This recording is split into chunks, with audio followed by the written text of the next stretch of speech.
Hello. Is Sherry coming tonight?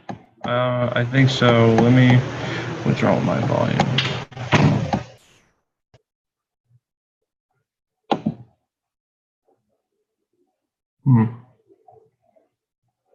I cannot hear you.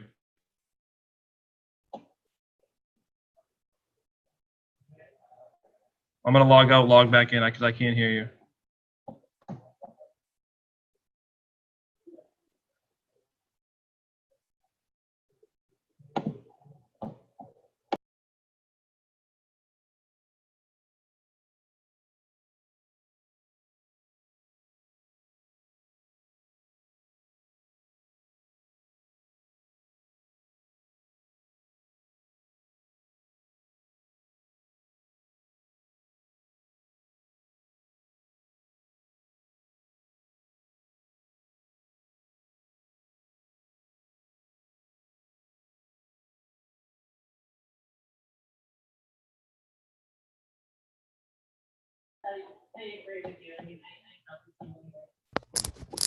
Hello.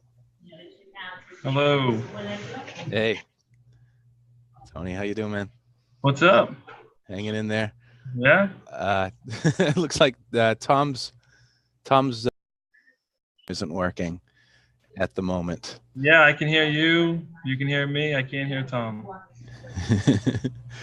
I had this problem with Carrie the other day too. Should only take a minute.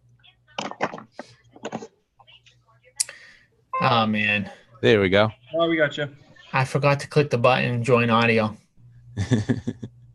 All right, so we're good to go. So what's going on, guys? Anything good? I got on the listing. All Yeah? right. Yep. Another springtime listing. Another springtime listing. Okay. Actually, I converted. I got one springtime listing, and then a current listing I have decided she wanted to back out and wait till spring, and then I got Okay. her on the spring listing too. Okay. I extended her out, her exclusive contract. Okay. And now, did we talk about yet the acquisition that you got on the Amesbury one? On the Billerica? Oh, was it Billerica? Yeah, a couple weeks ago I got the Billerica. Did we talk about that one yet?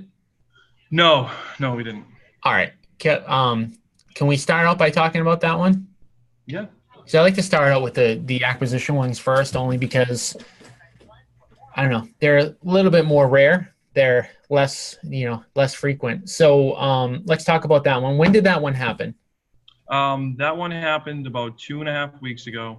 Mhm. I was out in Billerica, showed up to the home, and I had to climb through the jungle of the front lawn to get to the stairs. Mhm. And when I got up on the stairs, I had to step over the dead mouse to get to the door.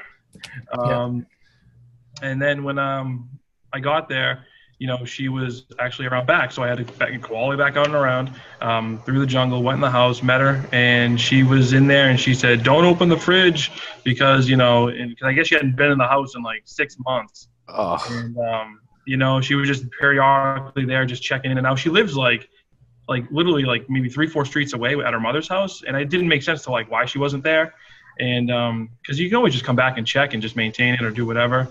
And just a lot of stuff in the house. Wasn't like a hoarding situation, but you can tell she just kind of gave up on it. And after talking to her, asking her all the different qualifying questions about how long have you been here, what does this house mean to you, what's the best scenario, if you could picture the next 3 months perfectly, how would it go, how much do you owe on the home? I mean, just all the basic questions. Trying to build a little bit of rapport with her. I could kind of see that the house was a burden to her, because she let it go, and she just was frustrated when talking about it, and her mother's sick, and she wants to be over there to take care of her, and she can't handle the other house. And so right away, just from creating the dialogue, I understood that the home was a burden, but still don't know like if money's the driving factor on these. Hey, Eric.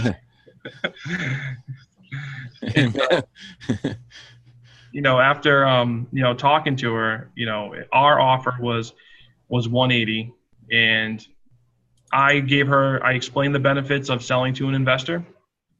And I told her that our range was going to be, are probably in the 140 to 180 range. I put our number at the top of the range. I put all investors are going to be in this window, because typically I find if you tell somebody your number, or you say, this is my offer or our offer, Ocean City's offer, they think mentally, automatically they can get somebody else's offer maybe higher. So I use a little trick. I just say all investors are in this, going to be inside this window, which automatically kills the rebuttal of what if somebody comes in and pays more. Mm-hmm. So once I gave the range, she said, well, I owe 179 on the house, and you could see it in her eyes, and she's like, I really wanted to make money on this, and I can't take a loss. And she went into the details of how she owes this and owes that, and so in the end, I came up a little bit, and she kept just saying that she needs to pay the house off. That's just what she has to do. And so when I came up to around, well, actually before I came up, I told her that most investors are going to be in that 150 range. I was trying to get it a little less, and she started talking about actually seeing or talking to other investors. So she said, well, maybe, it seems a little low. Maybe I should get a second opinion. And that's when I said, oh, well, am I the first guy that you've talked to? And she said, yeah, you're the first person that I've talked to. And I wasn't sure how this worked, but you explained it really well. And I'm thinking now that you've explained it so well, maybe I should talk to somebody else, maybe get a second opinion and see what happens. And I was right at that point when she said that. I was right around like the 160 mark and trying to press that on her, because I knew I felt that she would sell or sign the acquisition. What was my initial number? 180. Okay. And what did you offer her at that point? I was at 160 at this point. Okay. And what you said she owed what?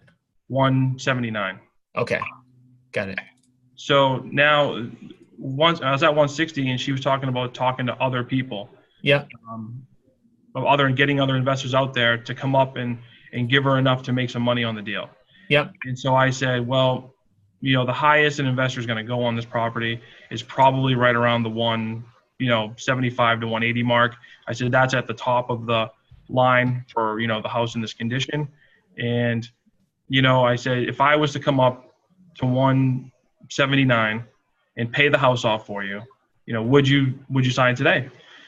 So I jumped up from 160 to 180, like 179. So I pretty much said, if I gave you 19,000 more right now, would that make you happy? Mm-hmm. And she said, yeah, that would make me happy. She said, but I owe an additional $4,000 in taxes on the house. Mm-hmm. And that is really my only other debt into this house. And she's like, she tried to haggle. She went up to 190, 195. And I said, no. I said, we can't, nobody's going to come up that far. I said, paying the house off for you is more than enough. And it's probably going to be the most any investor is going to do for you. But I said, I'm willing to come up and pay the house off for you if you sign today. And then she said, well, I really need she pushed on the taxes. And she really said, I really need the taxes paid. I don't have any money. I can't do it. If you could pay the taxes for me, I'd sign today. Mm-hmm. And I said, you'll sign right now if I come up to 183. And she said, I'll sign right now. And so I signed it. Awesome. So did this ever get into a listing conversation? I know that, you always go in there and you say to them, my expertise is in generating offers for sellers. Did it ever get to that point, or was it such a cue off to the fact that it was an investment deal that it just never went there? Well, I always go down the same path. So I always say the same thing. I do the tour of the house. I build my rapport, trying to create dialogue, and then I instantly tell her my expertise is in generating offers, and I can generate offers from both sides. The first being the investor side. Now on this side of it, we're looking at the window of opportunity being from like 140 to 180 on this particular house in this condition, and right then is when you're looking for a response from the seller. And so I got the response I needed. I got a warm response. And she said right away, oh, well, I owe 179, I really need to pay this off. So she was entertaining that conversation. She didn't shut it down. So when I got that warm response from her, you just go right down that path. I never even touched on the listing aspect after that, because she entertained that conversation, and then that conversation led to the acquisition signing. Did the condition of the property lead you to believe that it had more investment opportunity, or were you just follow the same procedure no matter what? I follow the same procedure, but the condition of the home, I mean, there's one thing you have to look at when you're out there, is you have to look at the condition, and the condition is going to tell you some houses just aren't listable. I mean, she had a dumpster in the driveway. She was, clearly moving stuff out and trying to clean up and throw stuff out of the house.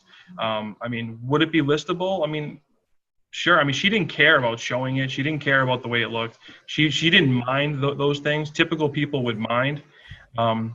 But anyone who doesn't mind the way their house looks is a potential listing. But I never even went down that path, just because, she gave me a warm response to the acquisition, and, that's what I'm there first for. So I just went down that road. So, let's talk a little bit about her specific case, just so we can give people some ideas as to, who the type of person that might sell to an investor looks like. So why was it that she moved out of the house, and why hadn't she been back there for 3 or 4 months?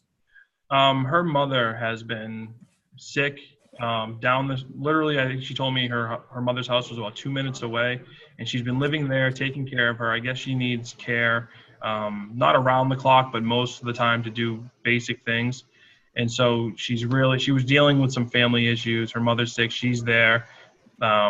She had to leave her job to take care of her. So her world has been kind of, falling apart. And, in the end, she's just trying to do what's right by taking care of her family. But the house, in our case, we're concerned about the house. So the house became a burden for her. Mm-hmm. And I think I didn't ask her why she hadn't been back in 4 or 5 months, but I really think that the fact that she was going to lose the house, or she had to sell the house, was just so much on her. She didn't want to lose it or sell it, but she felt like she had to. And I think she just, maybe denial, maybe she just didn't go back because she didn't want to look at it because she knew she was going to lose it. It was just, I'm telling you, it was just a very bad, she was very frustrated in the house, her demeanor changed when she was in the house. When we got out of the house, she was smiling and we were talking and she was thankful and it was delightful. But when we were in the house, it was like a dark conversation. So, yeah.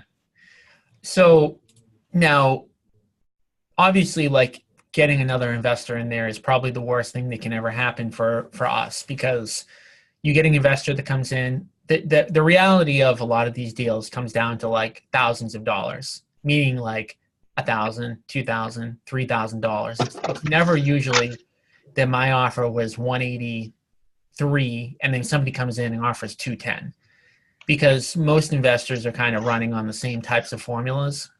So how much skill do you think it took for you to get her to hold off to not see another investor that might have outbid us by $1,000? I think it was the fact that I told her all investors were going to be in this window. I think the way I said it was the reason she signed that day, because she did contemplate on getting somebody else in the house. She said it to me.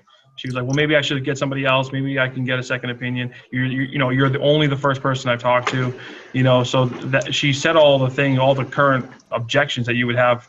And, I just said, all investors, in my experience, all investors are in this window, and, we'd be willing to come up to the top of it for you, if you were willing to sign today.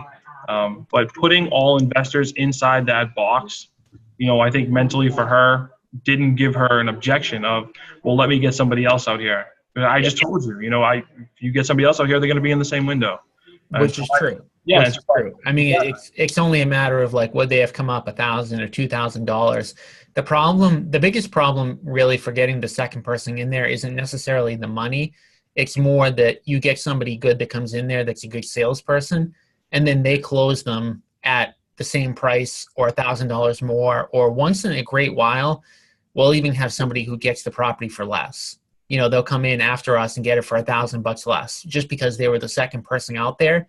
And most homeowners don't want to meet with 50 people. I mean, that lady wouldn't have wanted to meet with 5 other people if she had to, right? Because it's a waste of time. It's kind of an annoying appointment. Unless you're meeting with Don, you're excited to meet with him. But other than that, most people you just don't want to meet with. So, it really, if you can hold them off, I think that's an objection that you're probably going to get a lot for the other people who are on here. So Eric had, a good one yesterday, and I'm going to bring him in. So Eric had one yesterday where their objection was basically that we could pay more money and still make a good amount of profit, right? Correct. So tell us a little bit of a baseline about that so we can, because I already talked to you about this one, but I'm actually curious to get some other opinions on how this kind of went. Sure. I met with James, who was the owner's son. They had just moved his mother into a nursing home. It was a lot more money than they had expected, and they just replaced the septic system over the summer. So those are like the 2 costs that they had in mind that they were hoping to, pay off with a quick sale. And the other brother, so there ended up 2 brothers showed up. We did the tour. They said that they were interested in closing it out by January. Otherwise, they were going to put some work into the property on their own and, put it on the market in the spring. So we went through the tour, talked to them about what they were looking to do, took some pictures, and then ultimately I went into the script that we've been talking about in our training that we draw from 2 pools of buyers. The first window is about I think I said 300 to 350. Originally, their inquiry is they were looking for 375, so I didn't really think that we were that far off. And then their first objection was that they knew that comps in the area were selling, significantly higher than they actually were. And thankfully, I had some printouts with me, that could actually prove that the houses that they were referencing sold for a lot less than what they were saying. I think they were just trying to get our number up off the bat.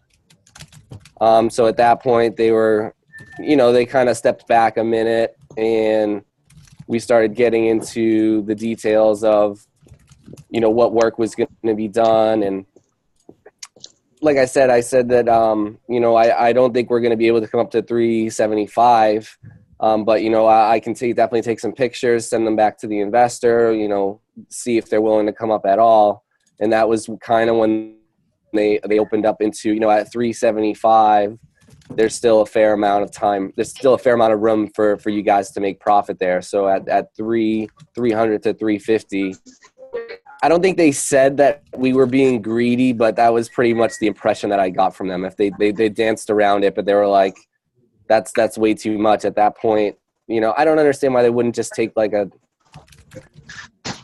said, we weren't that far off. Even if we offered 350, they weren't even going to consider that. And I know that after talking to you, Tom, you said that wasn't really a number that you would even entertain. But right off the bat, they just thought that our profit margin was way too big. What's Barbara going shopping? It looks like she's getting a Starbucks coffee. I'm pretty jealous, really. So let me just show you. I want to walk through. Yep, It looks like she's making a transaction there. Let's see what happens. I'll take a caramel macchiato, Barbara. She better be coming back to the office with some of that. All right, let me just see. I want to show you guys something. Sure. And these are just like me running these numbers.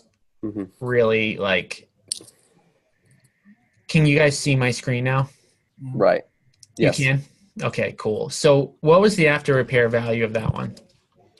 Actually, well, before we even do that, right? This is what the typical seller thinks, and then their reality. Okay, so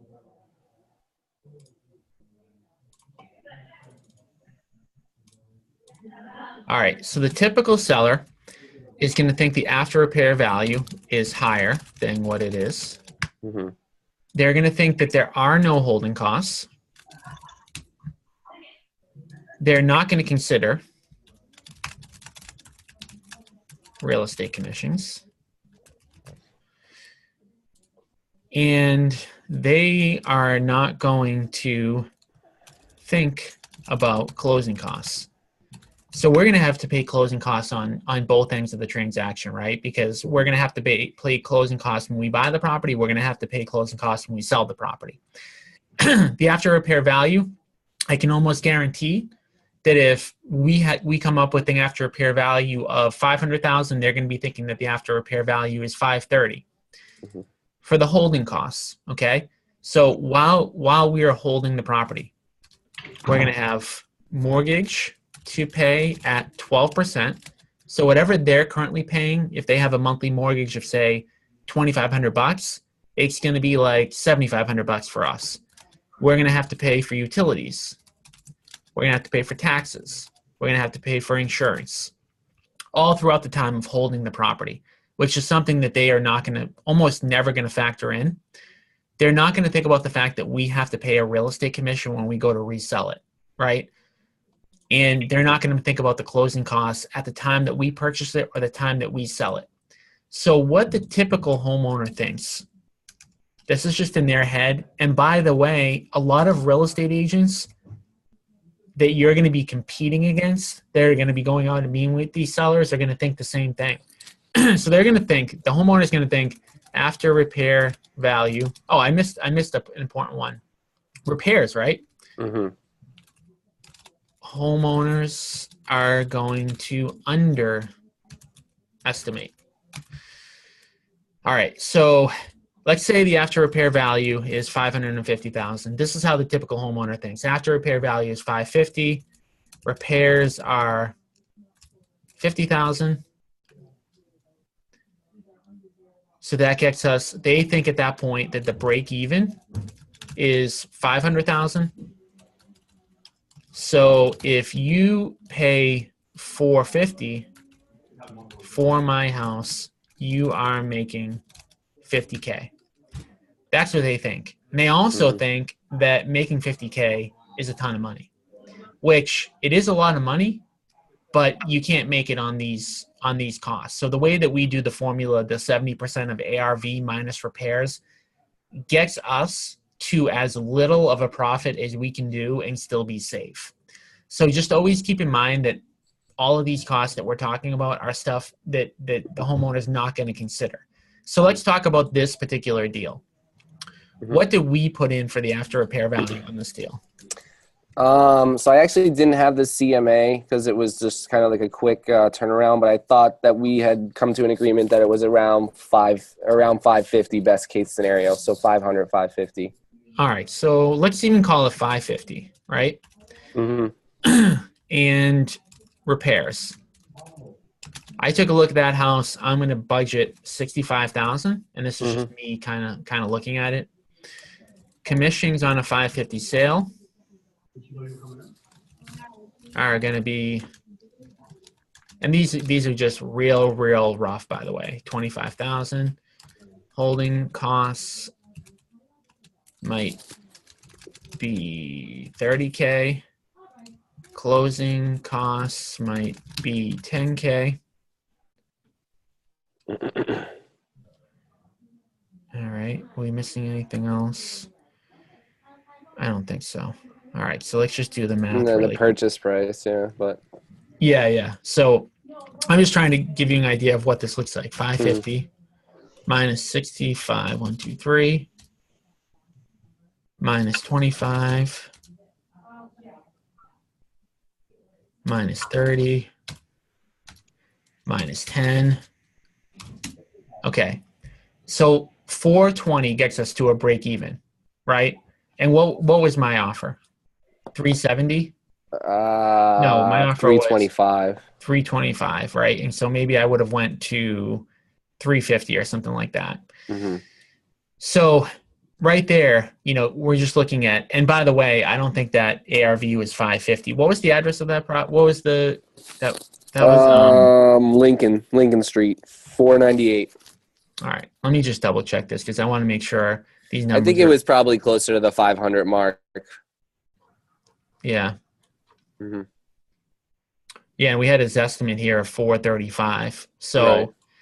it's probably even lower than that. But those are, kind of the typical margins. So that's just from a numbers perspective. Obviously, we need to make enough money. And the other thing to just keep in mind is like the average person is going to say, oh man, you want to make whatever, 30, 40, $50,000 on a flip. That's a lot of money. That's too much money to make.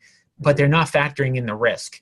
So the reality is that this 550 could very easily be 525.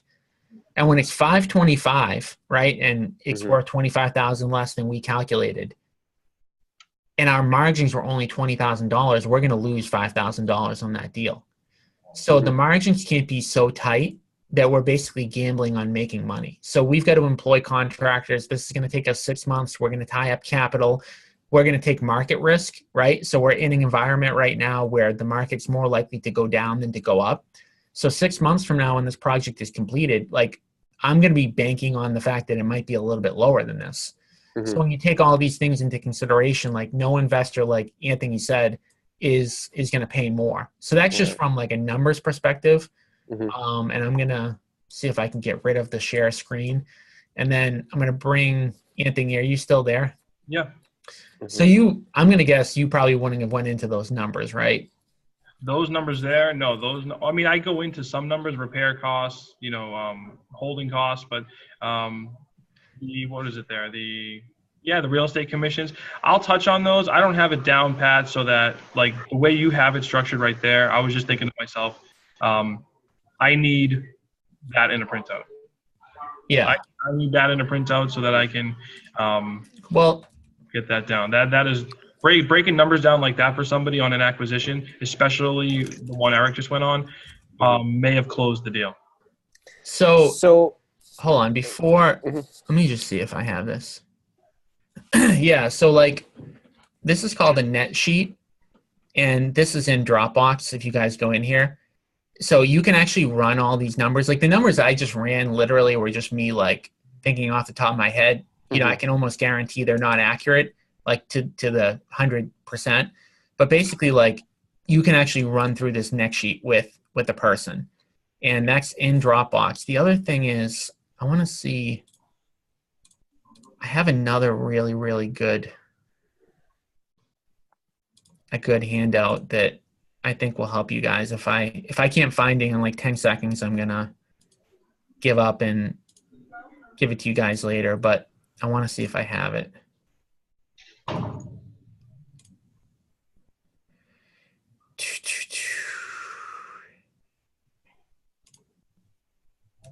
Yeah, here it is. Yeah, this was definitely just a strange one for me because it was I had 2 appointments back to back where they kind of argued the profit. So definitely going into this is a lot more helpful to be able to justify the costs a little bit more and get them more to a reality state. Go ahead. Yeah, so can you guys see this? This is a pretty good handout, and this is a handout that you don't actually need numbers for to like really understand, and that's the purpose of it. Because I think sometimes when you actually get caught up in running those numbers, you might get into trouble because then you might start getting into arguments about, what the renovation of the house is, what the after repair value is, whether or not you should pay a broker, when you're reselling the house, what the closing costs might be. But this is like the reality if you really want to summarize it from a pretty high level. Let me see if I can make this smaller. So these are really the seller's options, right? So they can list a renovated home. So listing a renovated home, whether we renovate it or they renovate it, is going to is going to get them the most gross amount of money. So in that particular case, maybe it was $500,000, right? They're, on every transaction, they're going to pay closing costs and they're going to have to do repairs. So for this particular person, say that they were willing to renovate it, and then after they actually paid those repairs and had those closing costs, their stack of money is going to go a little bit lower, right? The third stack here is the unrealized and unexpected expenses and holding costs. So these are the things that homeowners don't think about. Again, homeowners like this person, right, Eric, they told you that they may renovate it themselves, right? Right. One of the brothers was a contractor, apparently. Yeah, wonderful. So the reality is that they're probably not taking into consideration that they're going to be paying taxes, they're going to be paying the mortgage, they're going to be paying insurance, they're going to be paying utilities, all while that renovation is happening. And yes, the brother might be a contractor, but that doesn't really necessarily mean anything to me. That's like saying, the seller has a cousin that's an agent, right? That brother that's a contractor might be so busy that it takes him 6 months to get through a renovation that maybe took 2 months. That doesn't mean that the brother isn't going to go out there and, get so frustrated with the project that he gives up on it. Like stuff like that. There's a lot of things that happen. But so the seller's not taking into consideration the unexpected expenses and holding costs. And then this just shows the investor offer now, right? So the investor offer now, if there are unexpected expenses and holding costs, might actually be higher than what they would net after they renovated it and had the unexpected expenses and holding costs. So this is a good one just from a money stack kind of like visual thing. But Anthony, like how would you have handled that without even going into the numbers, just sales wise? Well, sales wise on that one there, I actually would hit on the fees. That's my rebuttal to you're so close. When I'm close to a number like that, and like literally, if you would have came up to 350 and they only want 375, and they're just saying that you need a little bit more room for profit in there, then yeah, I always go into the real estate commissions, the fees. I always start at 6% fee. You have to pay the mortgage, you have to all the expenses in, and then I sometimes will do the math for them to bring them back down to reality. Now, the way you set it up on that sheet, the way that flowed on that sheet is how I would really prefer my pitch to be. But I always hit on the points, but they're always coming out in different orders. But the commission fee is the biggest one. And then the repairs, obviously, if you can actually back up the repairs, because the rebuttal, if you start breaking down the numbers, the biggest thing they're going to pick apart is the repair fee. They're going to pick apart your $50,000 or your $65,000. But if you toured the house, and this is why it's important when you walk into a home and it has that feel of an acquisition, if you can actually get ready for the possible scenario that you may have to break down the repair value, you want to make notes like, does the bathroom need repairs? Does the kitchen need repairs? How's the basement? What are the heating systems, the roof, everything like that. So if you can actually spit off some numbers just off the top of your head to validate those, those repair fees, and you can actually say those repair fees are conservative. I would say these are conservative repair fees based on everything that I've seen here today. And it actually, with the unexpected expenses, completely. It could be 65 to 85. And in that range there, the profit margin really shrinks down, and all investors are going to be in the same window as I am. Always box them up together. And just, education is really the key to getting somebody down to reality. Like they said, they thought they got to do some work and sell it in the spring. Well, I would just rebuttal that with, there's a higher chance of the market going down than going up. And the work that you're going to put in, the real only true thing that's going to add value to your home is square footage. So if you're going to go in there and do some painting and put some carpet in or fix some cabinets and then wait till spring to sell it, you're not going to you may not recoup the money that you put in the work into to get it back in the spring. You may put that money in and then also lose money on the house value in the spring or summer. And you don't want to use scare tactics, but you just want to be honest and tell them the truth, So, there's a lot of things you can say there, but, the market, the risk, and the repair value, you got to pick it apart. You got to pay attention on your tour. Barbara, can you hear us? Yes. Can you hear me? Yeah, I can hear you pretty good. So you've obviously got a lot of people over the years who have said that they're going to do the work themselves. Can you hear us? Yes. Okay. How does that usually work out? Like over the course of time, out of all the sellers who have told you that they're going to do the work, how many of them actually do it? None come to mind. None come to mind. None come to mind.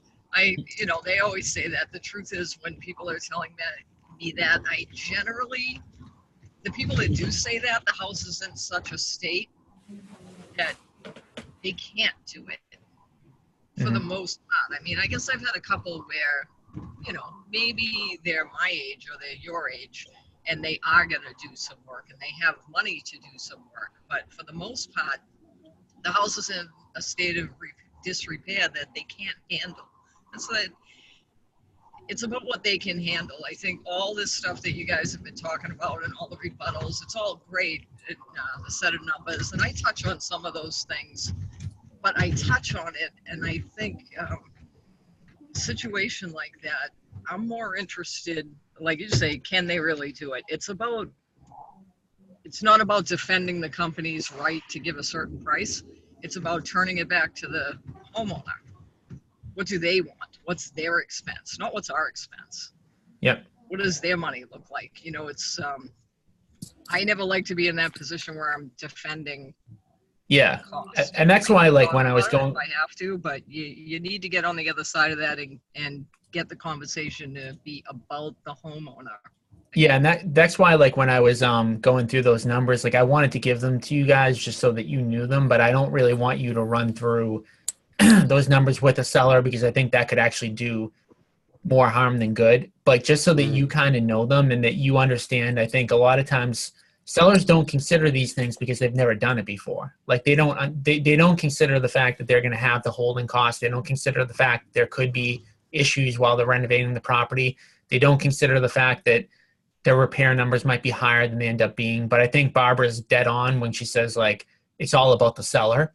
So let's go back to that, Eric. Like, so what did the seller want? Like, did they want the most amount of money? Like, what was their situation? They were kind of playing hardball with me. If we couldn't hit their 375 number, they had an agent in the family who was going to do a list only. They were going to for sale by owner. And I got into all the the rebuttals that we talked about in regards to that.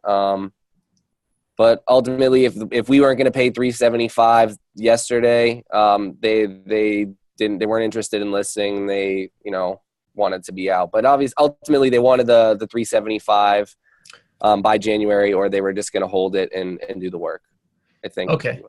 What were they going to list at if they went with another agent? We kind of got into that. I told them, that they could probably only get about 400, maybe 420 for it in its current condition.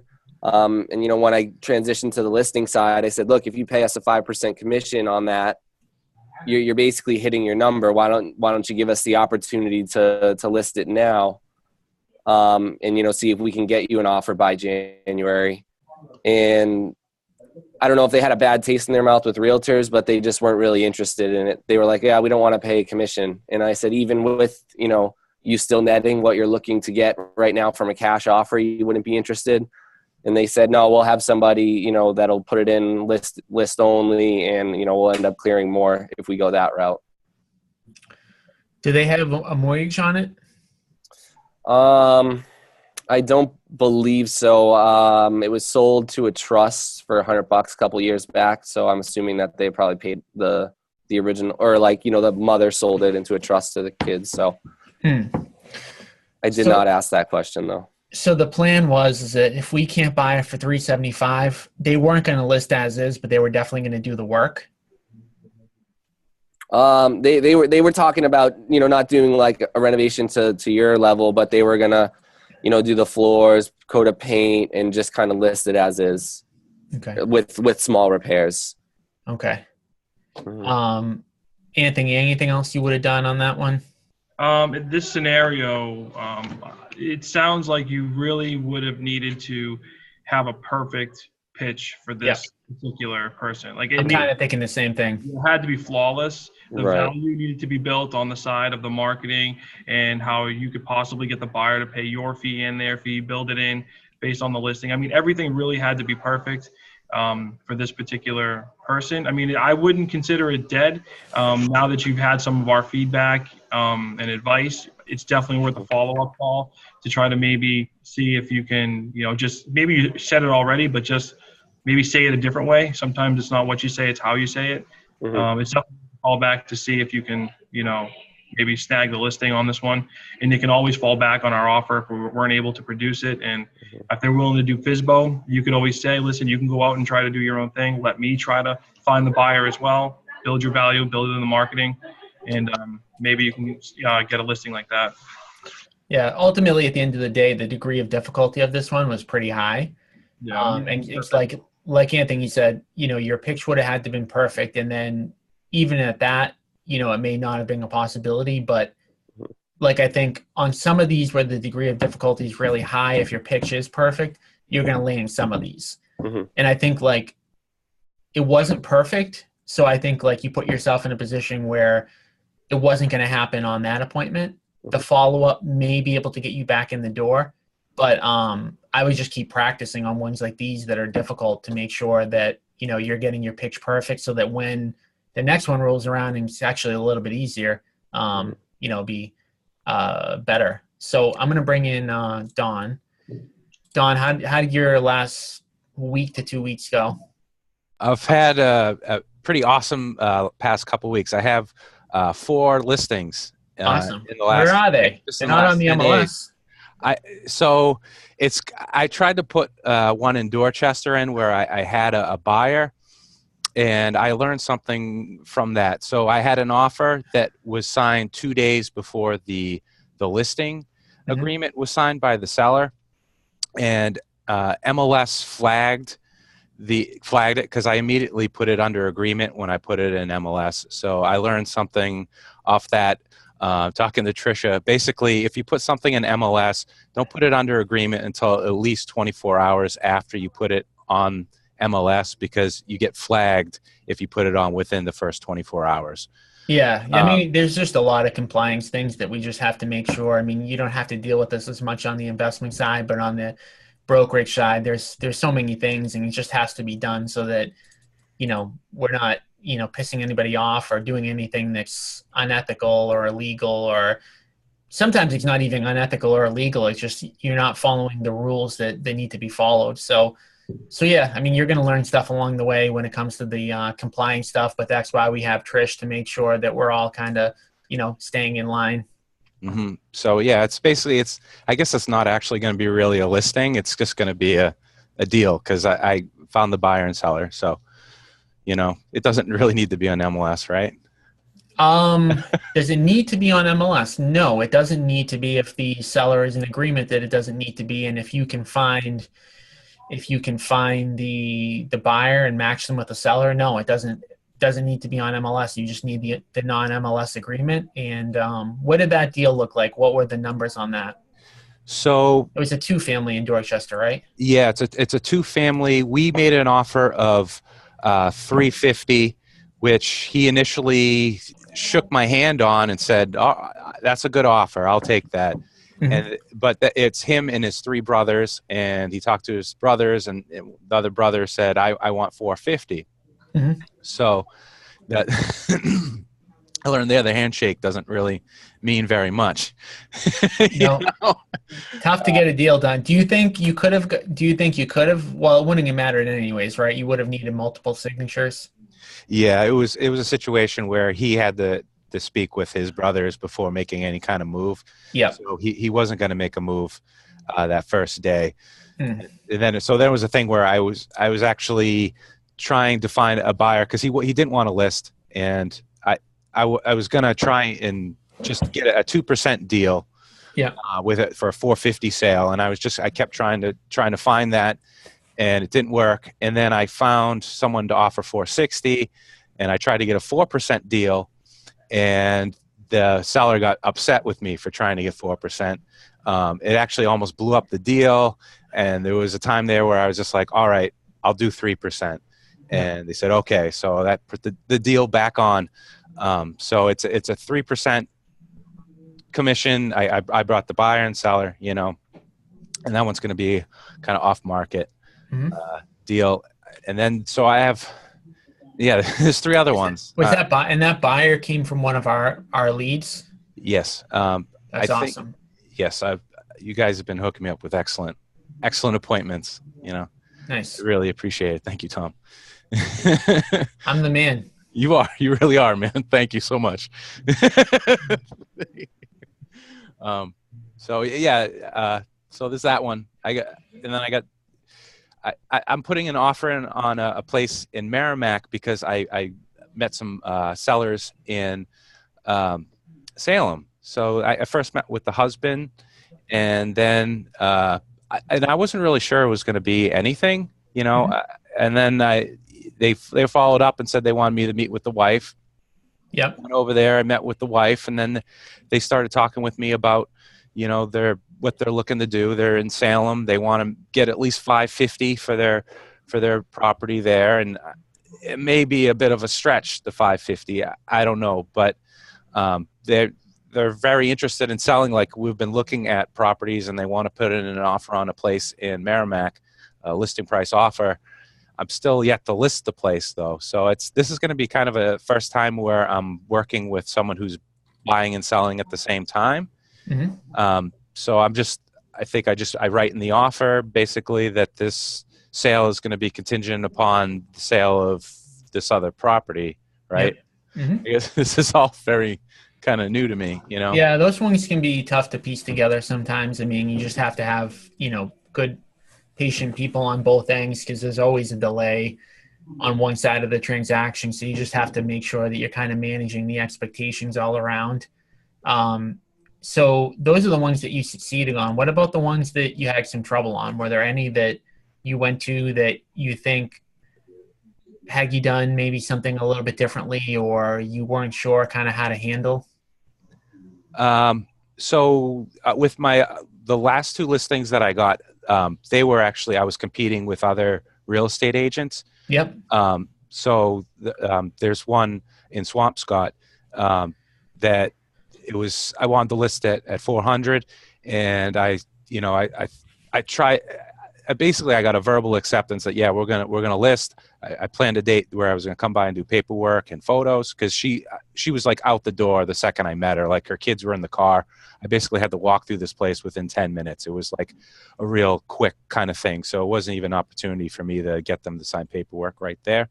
And then, so we had plans to meet to do paperwork and photos, and then she texted me and said that she had been speaking with another agent, and they said that they would list it for 3.5%. It was a Redfin agent. So she canceled the meeting, and I called her right back, and I said, like I said in my text, it's my commission is negotiable. Could we, 6% isn't a solid number for me. Do you think we could maybe do, 5%? She said, no, this agent I know said that they're going to do 3%. We're not 3.5%. We're not even close. So I said, I can do 4%. I said, that's the lowest I could possibly go. It's the lowest I've ever gone. So she said she wanted to think about it. She said she wanted to talk to her husband. I followed up 2 days later. She said, I still don't know. She said, follow up in another day. I followed up the day after that. She said, I thought about it, and I'll go with you. We'll list. So I said, all right. Now, why do you think, given that, you were going to list at a higher dollar amount, why do you think she ended up going with you? Do you know? Did you ask her? Do you have any sense on that? I really, in the short time that I did meet with her, I really tried to emphasize what our advantage is compared to other agents. We spend over $1 million a year in advertising just in Facebook alone. So that just shows you what our kind of spend is on the internet. I usually brag about you a little bit and talk about how I was an IT manager for 5 years in Boston. I managed computer systems for, a big company, and I'm still amazed by what you do in terms of generating interest and leads through the internet. So I kind of play that. I'm an IT guy, and this guy is way above me in terms of what he does, so it kind of puts them at ease. And I think it shows that we're kind of a notch above. I talk about how I was a Keller Williams agent, Coldwell Banker agent, and I did basically nothing in terms of transactions until I started working with you guys. And there's a reason why I'm having success, and it's not solely me. It's the company that's behind me also, So Eric asked, did you bring up the commission paid to the buyer? Absolutely. When we're talking about something that's a 3.5% commission, I'm letting them know, I'm giving away at least 2% of this commission in order to entice a buyer. I generally don't want to get into that conversation with someone. I don't like to get into the ins and outs of my commission, and I just think it just starts them thinking in a road that I'd just rather avoid completely. I've signed 6% listings where I didn't even say a word about it. I just wrote it into the agreement. They signed, and that's it. So if you can make it not a big deal, then it's not a big deal.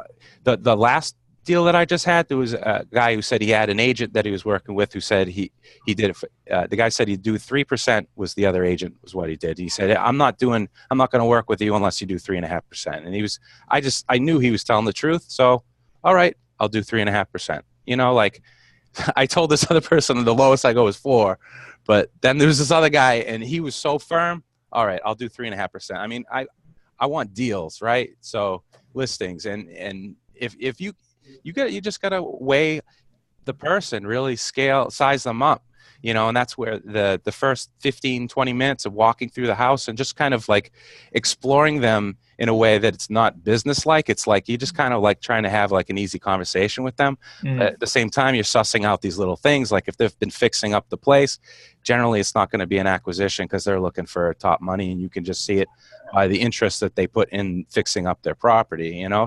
Yeah, I think what you hit on the first 15 or 20 minutes is so critical, especially when you're walking through the house, just trying to look for things that you might have in common with them, doing Ford, family, occupation, recreation, dreams, looking for things that you can hit on that you have in common with them, that you can get them talking about. And by the time you get back to that kitchen table, you have already built that trust.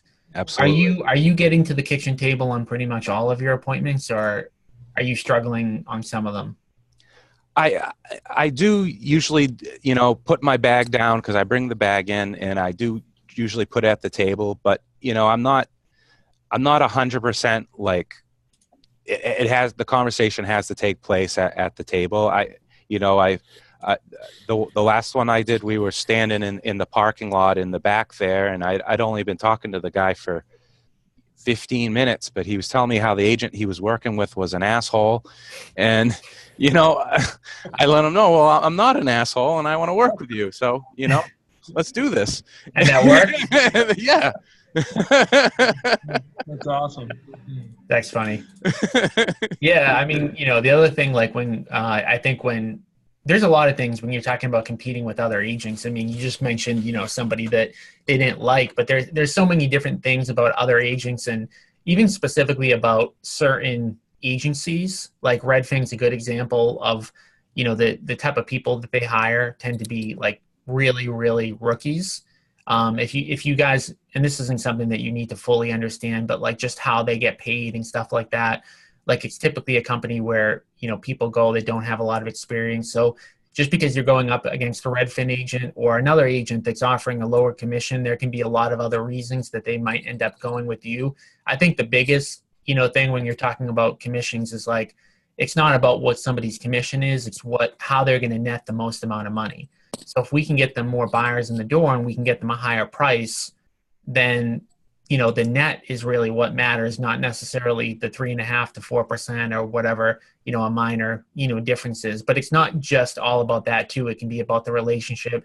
It can be about your expertise, the experience of the agent that you're going up against. It can be a lot of different things. And, you know, Jason Goldfarb, who, you know, does really well here, you know, he said he won a listing just off of getting excited about the house. And he went up against an agent that he said was not excited about selling that person's house. They kind of knocked the house as they were going through it.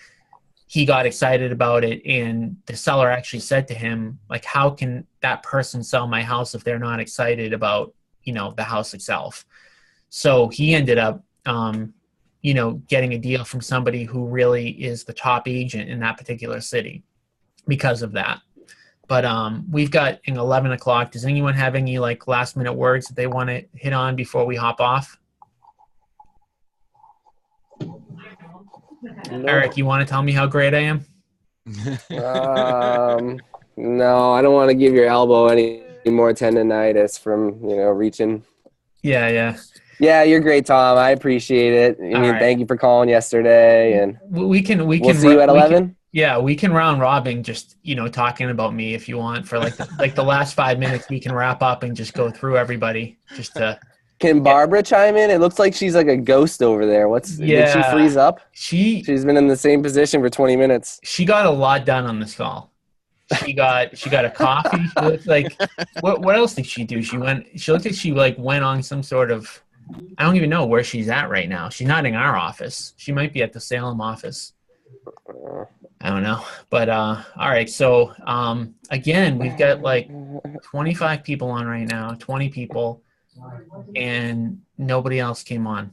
So, you know, You're gonna start pulling people on. Just I start know I'm gonna have to, because I know like a lot of these people have gone on appointments too. So if you want to jump on, definitely let me know. I obviously asked that right in the beginning, but you know, if you guys need anything else as we're going along, let me know. But definitely, you know, we want to talk to more people, and you know, we'll be back again next Thursday. Obviously, we have training literally every single day. We expanded our training calendar, by the way. We've got like 2 to 3 sessions a day now. So there should not be practically 2 hours within the day that you can't go and get a live answer to your questions. So if you do want to figure out where those are, you can go to, what is the URL? Let me just pull it up first. www.oceancityweeklytraining.com. I'm going to put that into the chat box. oceancityweeklytraining.com. And if you go there, I'm just going to open it up on my end. I think you only sent it to panelists. Oh, really? Well, let me just put it up since we have 1 more minute. Can you see my screen now? Can you guys see my screen? Yep. I can see it. Yep. Okay, cool. So yeah, you can literally see we've got 2 sessions on Monday, 2 on Tuesday, 2 on Wednesday, only 1 on Thursday, and 2 on Friday. So, oh wait, we've got. Are we doing?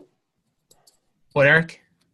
Are we doing the sellers training this week, Thursday? I have a 2:00 dinner, but I can probably squeeze it in at 1. Yeah. I would do it. I would do it. Anthony's definitely going to be half in the bag on Thursday. I can guarantee you that. So I don't think he would be in too good a shape. But yeah, actually I lied. So we also have the Monday through Friday, we have the 3:00 call that's 3 to 4 p.m. So Monday we have 3 calls. Tuesday we have 3 calls. Wednesday we have 3 calls. Thursday we have 2 calls. And Friday we have 3 calls. So yeah, there's no excuse. If you guys need help, just jump on these, ask us questions, and we'll get you the answers that you need. And for those of you who are live, who are in our local office, we've got the 11 o'clock training coming up in 2 minutes. So it's just going to give us enough time to get a drink, grab a coffee, and then we'll get rocking and rolling. So thank you for the people who jumped on today. Thanks, Tom. See you. Hopefully Barbara's okay. All right, guys. Thank you. Bye. Bye.